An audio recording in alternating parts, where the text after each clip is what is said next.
Welcome back, Matt. It's a pleasure to have you on this additional segment with respect to particularly the G20 countries and the questions of the Paris Paris Climate Change Accord.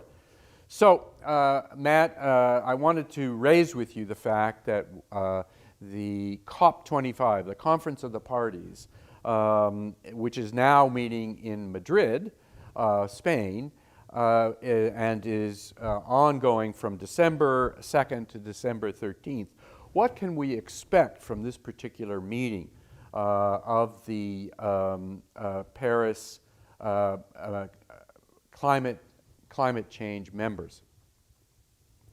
What's the prospect of meeting the particularly and most vital goal of trying to keep the temperature, global temperature, well below 2 degrees, in fact 1.5 degrees centigrade, if at all possible? Yeah, and so the first thing to remember about COP25 coming up in Madrid is that this is not one of those major Conference of the Parties we're expecting to see a huge announcement or a big new agreement like we saw in Paris in 2015. Because the next one, COP26 in 2020, is when we're going to see announcements of updated nationally determined commitments. And so COP in 2020 is going to be where all of the media and all of the attention is going to be around, have countries enhanced their nationally determined commitments? Have they started to take on the level of ambition that the scientists say that we need to, that the UN Environment Program's emissions gap says that we need to, that everybody that's tracking commitments to the Paris Agreement say that we need to? And so this COP coming up in Madrid, COP25 here in 2019, what people are really expecting is to see the groundwork being laid for more ambitious nationally determined contributions and commitments. We're looking to see whether we can finalize the Paris rulebook. There's still a few outstanding elements around developing global carbon markets and carbon prices, as well as trying to get all of the nationally determined commitments to have the same sort of time frame in terms of how countries are going to be implementing their NDCs. And so we're starting to see, we're hoping that this is sort of the deep breath before the plunge of next year when all countries are required to update their NDCs.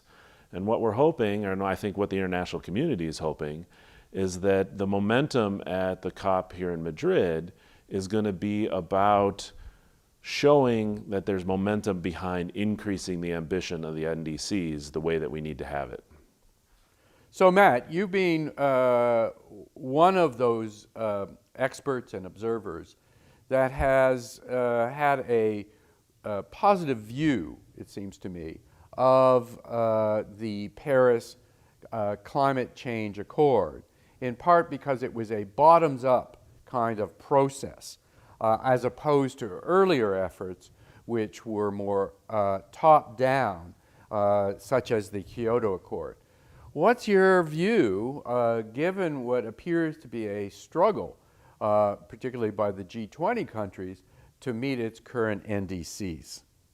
Yeah, I still think that the Paris framework, the way that the Paris Agreement comes about and the way that the Paris Agreement functions is still a better path. That doesn't make me necessarily optimistic about, at least in the short term, whether countries will step up. And so those are two sort of separate questions. I don't think that if a top-down agreement came out of Paris, we'd necessarily be in any better situation than we are now. That said, I still have some hope for the bottom-up approach. I still have some optimism around the bottom-up approach.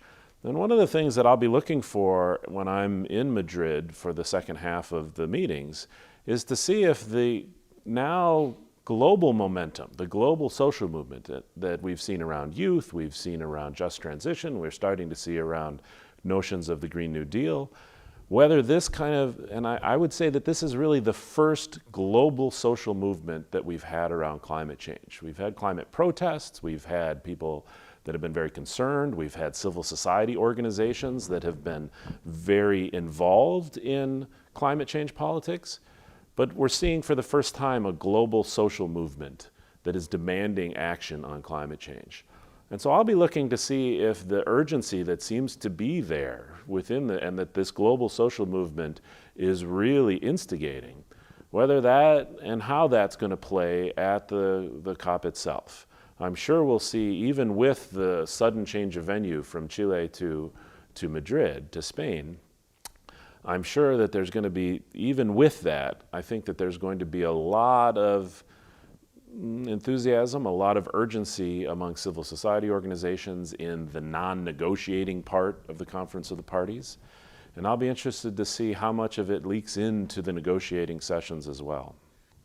So, Matt, it would appear that you anticipate that this kind of these global social organizations, people like Greta Thunberg, that the civil society, the global civil society organization gives you some hope that in fact you can, or that the member countries will be able to reach their goals.